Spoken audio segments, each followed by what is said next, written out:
Why there were so many thoughts in your meditation today?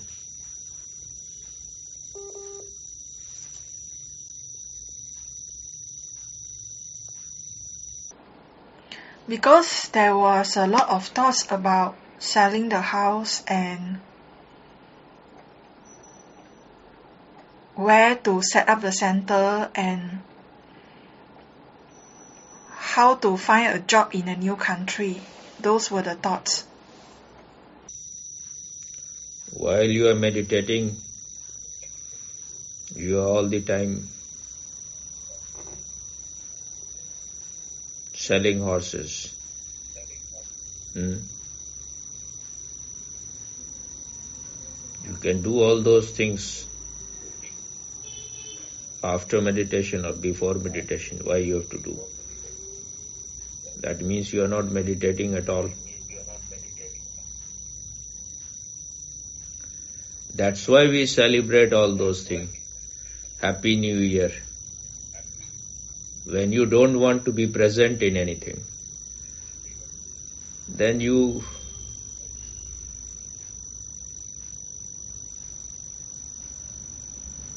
are in search for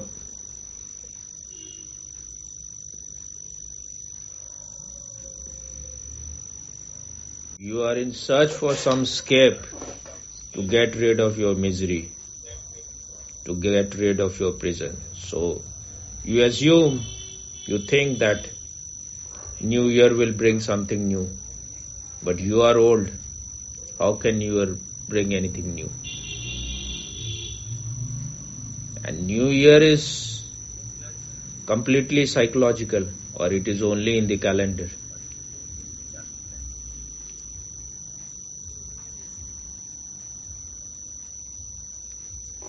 If you don't know how to live the moment, how to be present in the present moment, then you will be wasting all the moments. No, New Year is not going to come all at once. And there is nothing like New Year. Every moment is new.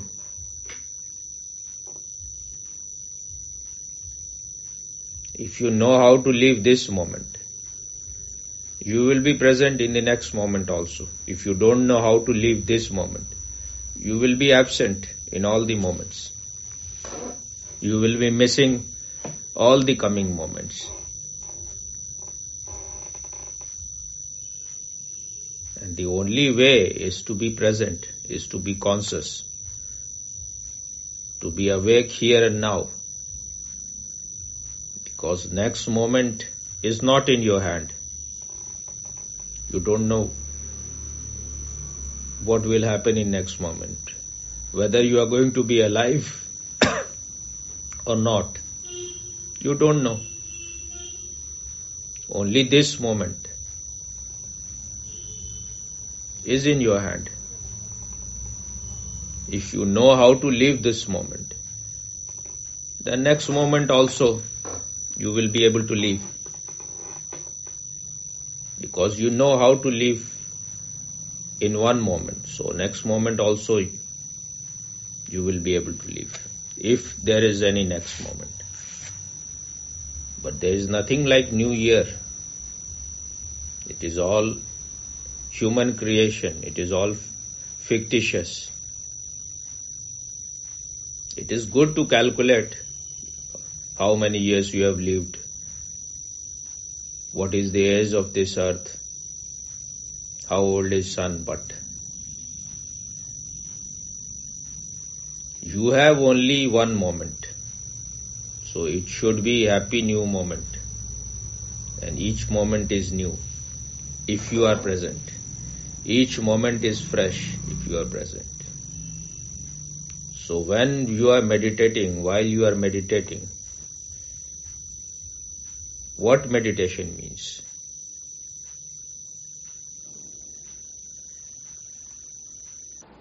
Being in the present moment, Swami.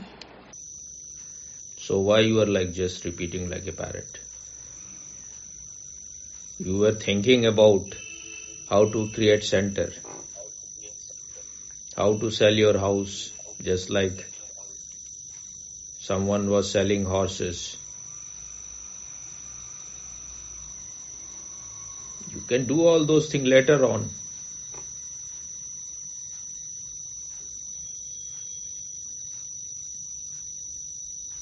If you are too much in the grip of emotion, then the emotions are clouding your inner sky. They are not allowing you to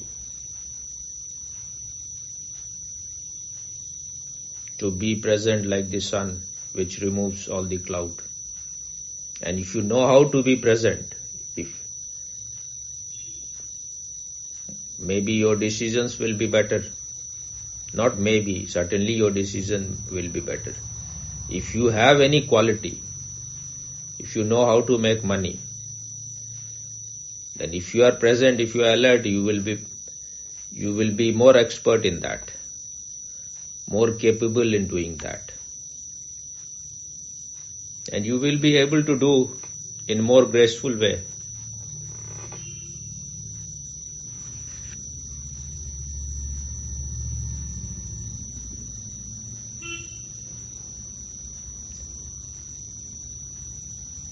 While you are meditating, just meditate. All other things you can do later. Okay, Swami, understood. What were your other questions which you had asked earlier, 2-3 days back? I sometimes feel that taking space and time to contemplate on my mistakes can help me to grow in maturity and wisdom. Can Swami comment?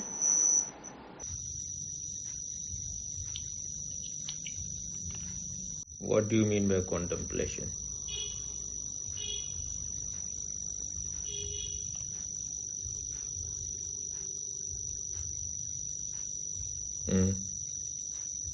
Allow your thoughts about certain things to arise on their own in the mind.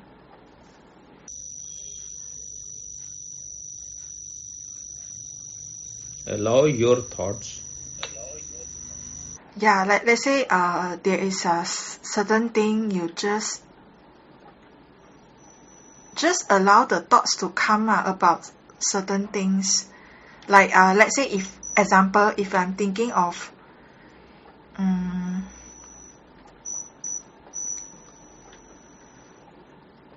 let's say I feel that is Swami state of like having no income, is it my like because of my negligence, then like if let's say this is the thing that's bothering me, then I will like contemplate. You try to think about it, Swami. That is contemplation. Try to think about this issue. Actually, contemplation means giving your thought a certain direction. You are thinking on some particular subject. All your energy is going in that direction. That is possible only when you are very alert and conscious. And then first you allow the thoughts to go in certain direction. Be very focused in that. And then give some gaps also, so that maybe out of when you are going in one direction, and then you are just waiting, empty, then some solution may come out. Come out of your vast consciousness, out of your infinite consciousness. It can arise, but then you need to be empty also. You need to be very meditative. So first, give more attention to meditation, so that you become the master of your mind, so that you can direct your thought in some direction. That's why it is said only those who have become free from thoughts, who are not slaves of thought, who have silenced their mind, how the mind can be silenced? When the light of consciousness is there, then the darkness of thoughts which you have created unconsciously will all disappear. Then you can really think. If you want to think, when you have become the master,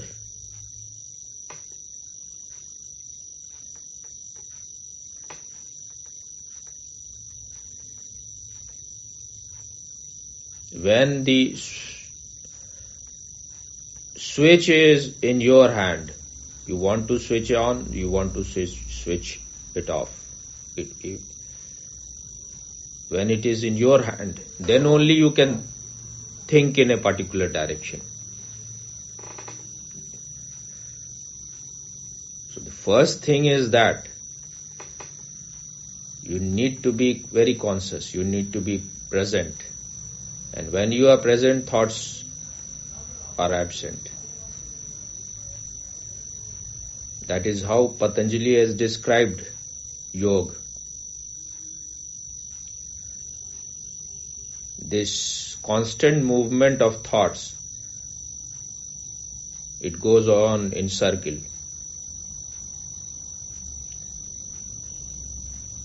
When they stop, because now you are present, now your desiring mind is not ruling you, and you are present, so they cannot be there. So this stopping of thought is yoga. This, which it is always moving in a circle. His word is Chit Vritti Nirodh. It moves in a circle. Because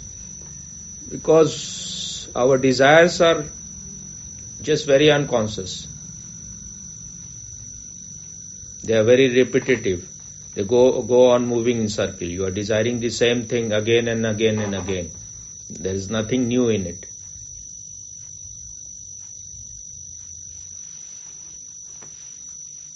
So, once it has stopped, then if you want, you can think. Otherwise, I don't know what you are doing. What you are doing?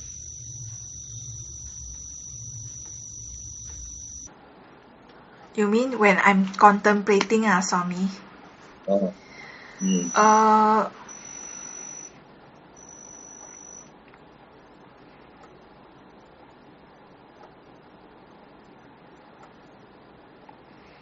I allow the thoughts to come on certain topic lor, like it's like giving a direction to what I want to think about, and then just let. Are you able to give direction? Are you so silent? You may be dreaming. Maybe I'm thinking lor. Perhaps it's not really contemplating, but You are it's not thinking. Thoughts are thinking you. Yeah, yeah.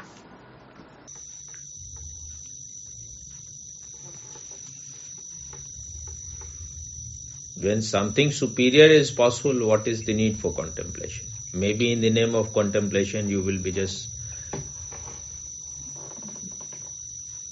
playing some game.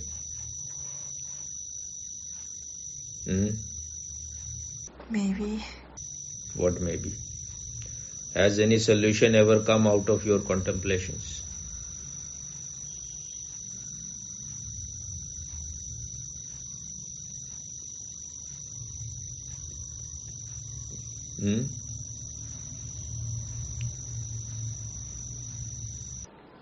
Not really solution, but perhaps like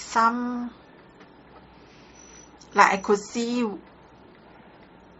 where the mistakes are lor. Even that you will be able to see only when you are empty and allow some insight to surface, to come on its own. I think I have those moments at times, but not like consistent, just moments of that.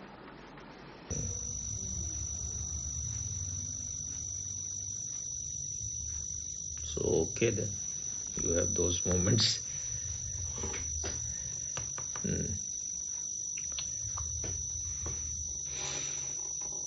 What is the next one? Second question is, can a person be selfless if he or she has not known himself or herself yet?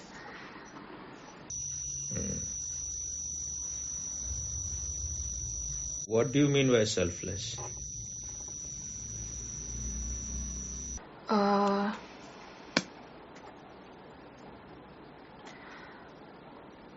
Perhaps it's like doing something or living your life totally without any desire to gain anything for yourself.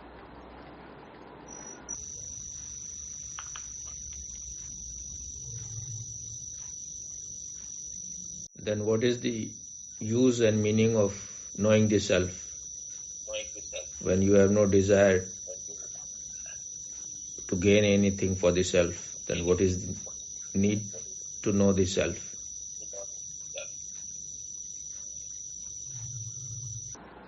I don't know the answer.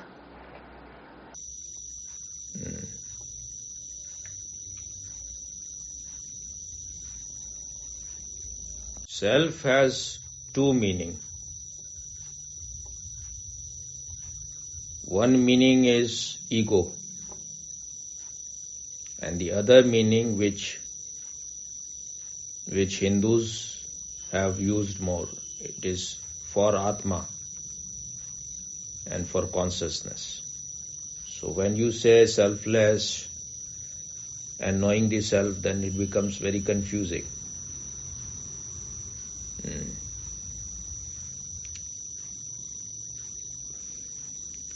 It is Buddha who has not used this word Atma. He has used, his word is Anatta. Because he found that there is nothing concrete there. There is nothing like some object there.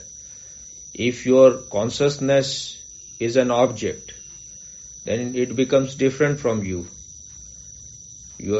It is something which you are knowing. Then it is no longer the knower. And it is material something. If you can experience something, if you can see that there is something, when you go inside you found something. Maybe it is just a spot. It's like an atom. But still it is material.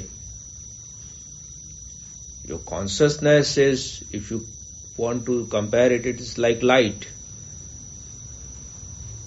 which is not something concrete. And consciousness is like, he used the word stream of consciousness. That means it's like the candle light.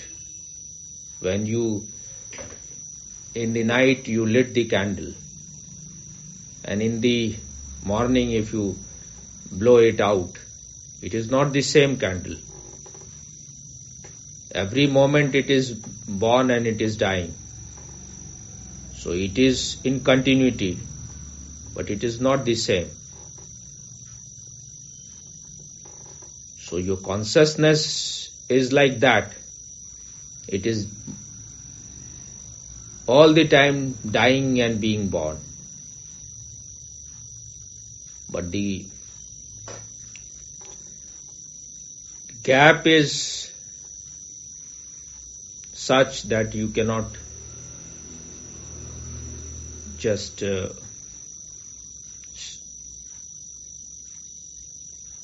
sense it.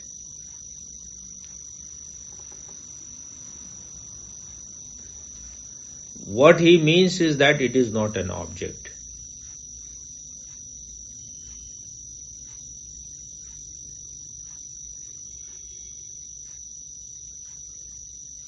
So when you go inside,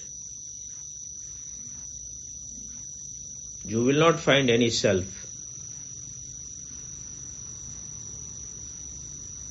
Only the knowing consciousness, the witnessing consciousness is there, but it cannot be reduced into an object. It is always the knower, never the known.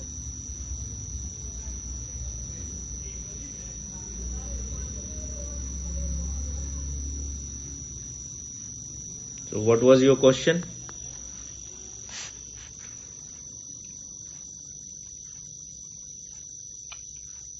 Can a person be selfless if he or she has not known himself or herself yet?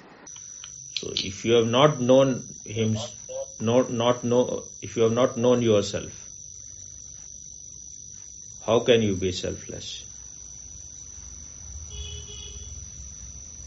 You are identified with something. You are identified with your body, with your mind, with your achievement,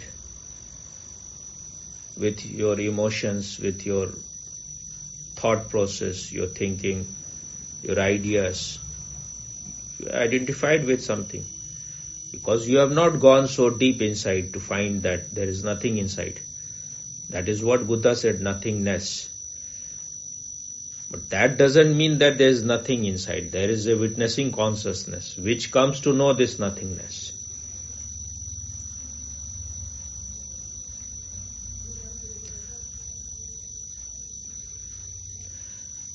And the way he has described it is very mysterious. That it is like the river. You cannot, like Heraclitus said, you cannot enter into the same river twice. You cannot. But Osho said that you cannot even enter into the same river once, because if you put your leg, as your leg goes down, the river goes on moving. So these are all ways to give you some similarity, that your consciousness is like a candle light or like the river. But certainly it is not an object that you will find inside. Whatever is known, you are not that.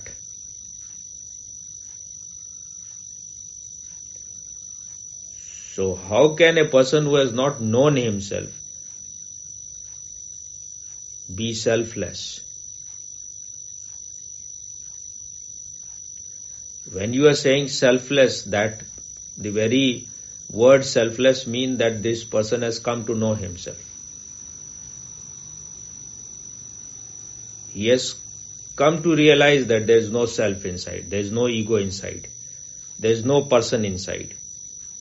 But that he will realize only when he has come to know himself, when he has gone very deep inside his self and found that there is no entity there. There is no center there. If you see the light, where is the center of it? It can spread everywhere, but there is no center to it.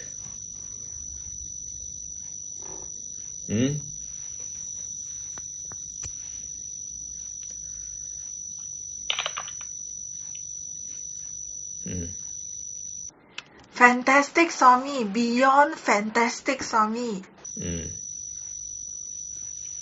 What Buddha mean by stream of consciousness is that there is nothing fixed sitting within you.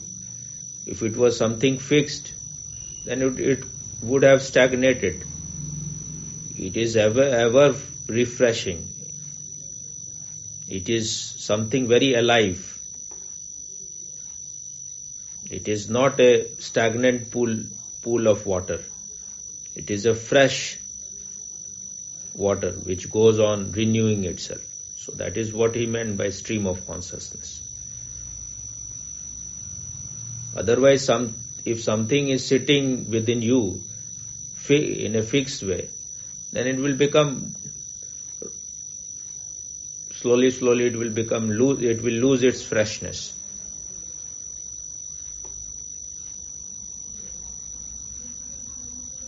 It will start rotting, and one day it will die. But it goes on renewing itself. It is like the current of the river.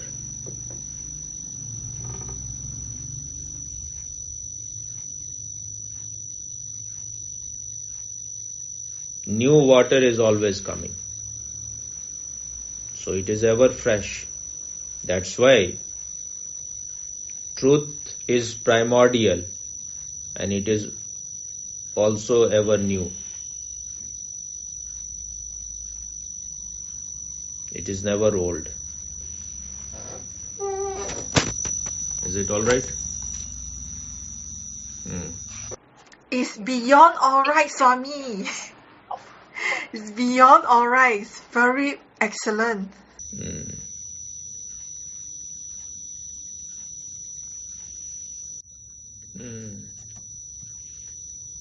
I would like to share with you a story which will tell you why truth, the path of truth, is flight of alone to alone. If you are seeking company here, if you want companions, if you want approval of others, then you are not fit for this journey. Here there is no need for any approval. You are alone here and you are the one who is responsible. If you want to know yourself, if you want to lighten your inner being, if you want to remove your darkness, why you are seeking the approval of ignorant and dead society? That means you don't have the guts. A person who is in search of truth is always an outsider here. If you are seeking friends, then you are not meant for it. So this is a story of Adi Shankaracharya. He is a phenomena. Maybe phenomenon is the right word. Phenomena is for plural. I don't know any language, but whatever. So,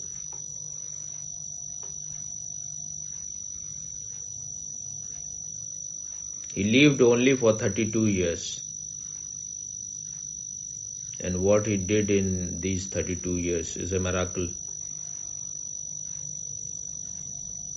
Ordinary people can't even do it in 10,000 years.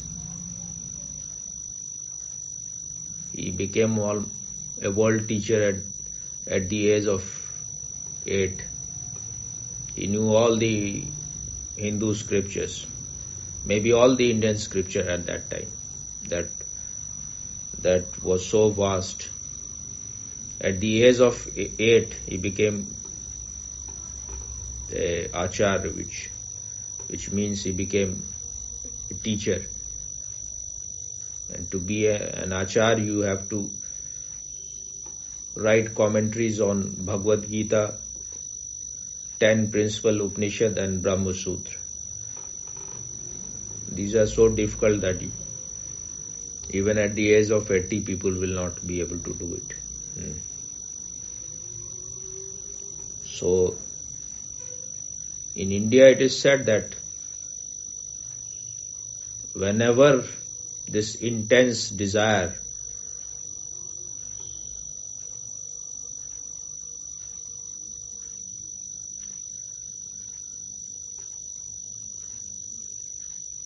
to know yourself arise, whenever there is this detachment has happened in your life, this vairagya, that very moment you should take sannyas. For those who are so mature, you cannot bind them in any law that their first stage of their life, first ashram is till the age of 25 they will live in brahmacharya ashram.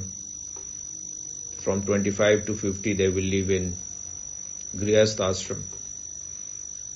That means you will be an householder. You will indulge in this world till 50 years. After that, there will be Vanprastha ashram, where you are facing the jungle, facing the forest. You will remain in your house like a recluse. You will become silent. Only you will answer your children whenever they will ask. Only when they will ask you will say anything. Otherwise you will become very contemplative and meditative. At the age of 75, you will leave your home. You will go to forests and then you will teach your whole life experience after that. But for those who are extraordinary, who are so mature, there is no bar for any age. You can, whenever you feel like this world is of no use to you, then you can take sannyas. So Shankaracharya wanted to take sannyas, and his mother was a widow. So he knew that she won't be ready so easily. So it is said, the story is that he managed it, that when he entered into a river to take bath, one crocodile grabbed him. Then Shankaracharya said to his mother, who was on the river bank, that you allow me to take sannyas, otherwise it will kill me. So she became ready reluctantly, but she said that you gave me the promise that you will. I don't remember exactly. She asked for promise, or he himself said that I promise you that before your death I will come.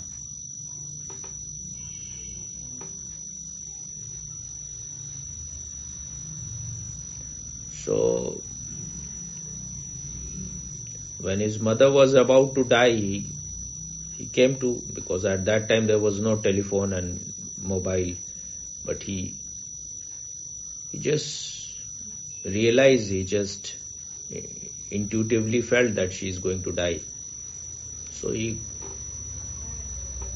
went as he has promised. All his sannyasins,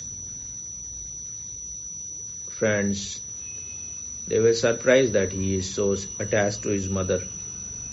He said, whatever you think, I had promised her, so I will go.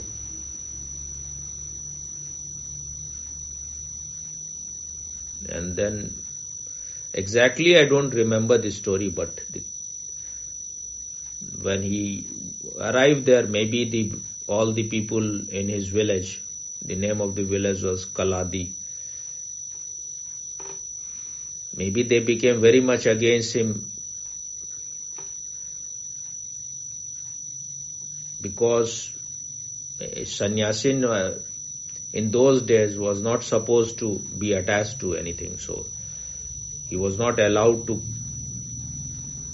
do the last rite of his mother. So he was breaking the law, breaking the tradition. So none of them, they all boycotted him. They said, we are not going to participate, we are not going to help you in this. So when his mother died, and she must have been a heavy person, so he could not lift her like that, so he had to cut her into pieces, in something like that, and then he did the cremation in his own home with his own hand. He lit the fire, did the cremation. No one in the whole village boycotted him. And he is regarded as the greatest Hindu monk of all time. But this is how our society behaves even with the greatest people. The Hindus are so proud of Vivekananda. And he was not allowed to enter into Dakshineshwar temple where his master used to live, Ramakrishna Paramahansa. When he came back from America, he wanted to go there, but then the priest there, they didn't allow him, because they said that you have crossed the ocean, and it is regarded at that time to cross the ocean is a sin, and you have entered into the land of Malech, that means those who are of lower consciousness, lower level of consciousness. So he was not allowed to enter into Dakshineshwar temple where Ramakrishna Paramahansa used to live. And they still follow the sannyasins of Ramakrishna order, which was created by Vivekananda. They still don't go to Dakshineshwar temple. As a protest, all the sannyasin of Ramakrishna order, they don't go to Dakshineshwar temple. And when Vivekananda died, he had more than hundreds of diseases because he just consumed himself in serving people. And then when the monks of Ramakrishna wanted some notable people, some recognized people to give him tribute, some famous lawyer, he said that I will not go in that, I will not give any tribute to him. If it was in my hand, I would have liked him to be hanged on the tree, because what he did was against Hinduism. So these kind of people, these fanatics are everywhere. The Hindus may be very proud of him, but while he was alive, his relatives, they had filed case against his parental house. So the whole life he had to fight that case. And he had no money in the beginning, so he requested one of the king of, I think the name of the place is Chetri or something, Chetri, who gave him the money to go to America. He asked him that he said in the letter that I am begging to you that you, as long as my mother is alive, you just send her 100 rupees a month. At that time, 100 rupees was good amount, because I cannot manage that much money. So you give her money. Maybe he wanted to help Vivekanand more, but he said that you just help my mother.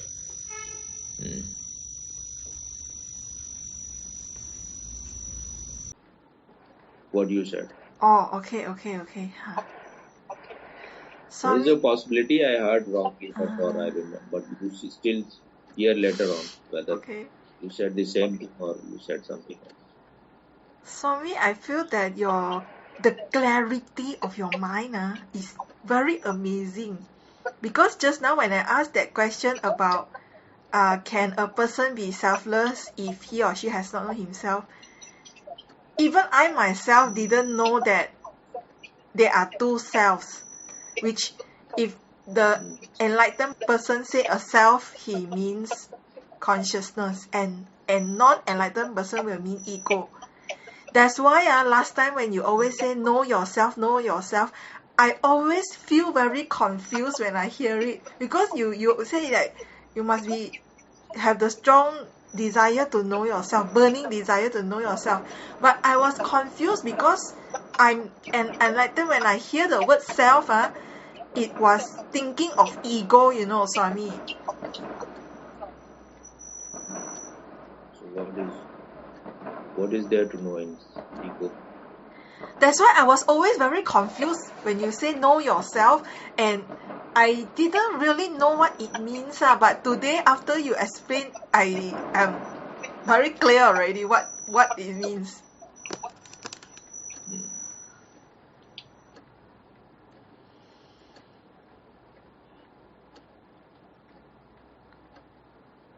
That's why when they are talking about consciousness or Atma, the self, the S in self is in capital. When you are talking about ego, the S of that self is not capital. It is, what do you call it? Small letter. Small letter or lowercase.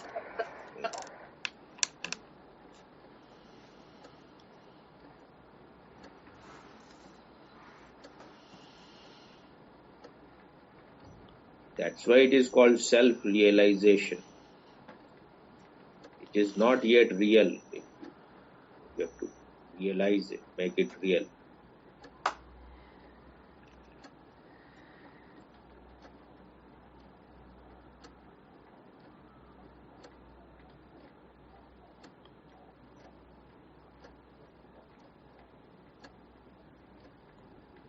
Gurdjieff has used the word self-remembering. Remember means to make it member again. Self-remembering means you have forgotten it. You have to make it member again.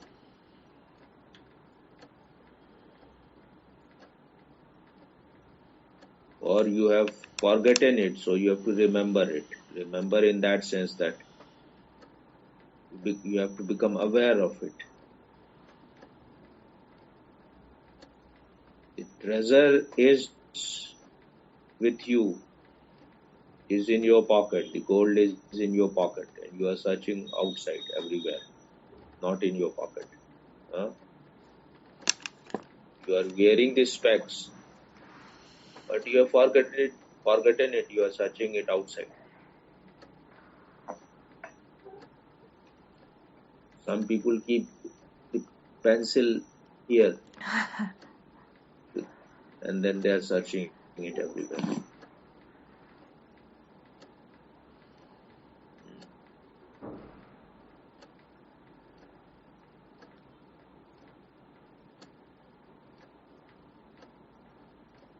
So, what more? Thank you, Swami. Beautiful, beautiful discourse, Swami. Really very beautiful discourse. Always when we hear truth that you speak, it's always like the soul, the spirit is, or the consciousness is listening to very beautiful music, divine music. To hear Swami speak the truth is like listening to divine music, Swami. Are you doing some propaganda or are you being like a salesperson? Ah, That's no. because this is going to be in our video. Oh, So no, you have I'm to- expressing what I'm feeling inside, Swami. This is how I feel, but I can only say it in a poetic way, Swami. To express how I feel, I can only say it in a poetic way.